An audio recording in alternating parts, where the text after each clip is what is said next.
A few weeks ago, Godox sent me one of their LED lights to trial. I haven't used a LED light previously, so I was very excited to get my hands on the FV150.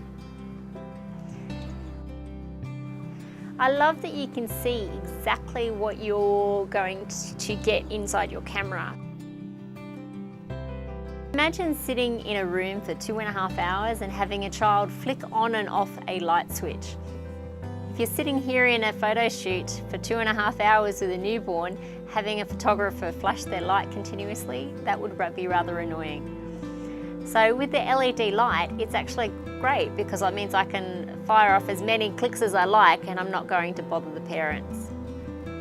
I like the idea of photographing in natural light, however for my workflow it doesn't quite work. With the sun going behind clouds and having to change white balance, I am the type of person who is all about efficiency. So using the LED light where it's a fixed continuous light with the white balance is set at 5,600 Kelvin, it's great.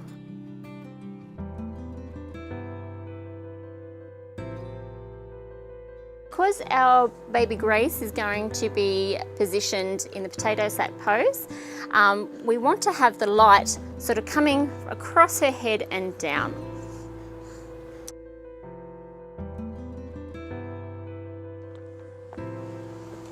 Okay. So at the moment, baby Grace is being side lit, so ideally the light needs to come up a little bit higher.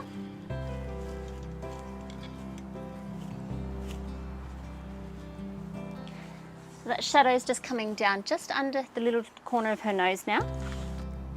Beautiful. Take your front hand away, keep your back hand there.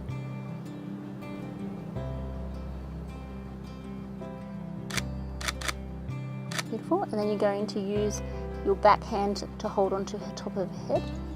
That's it. And your front hand goes away, and back again. So if we lay baby Grace down too flat, the light's going to come and hit her in the top part of her head. So ideally we would like to tilt her head around a little bit more so that the light falls across her face. So with that I'm going to use some beans and place them underneath her.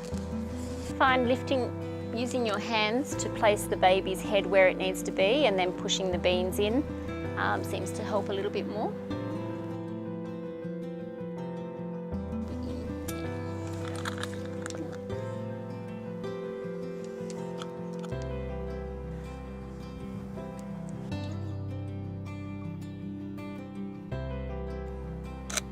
Cute.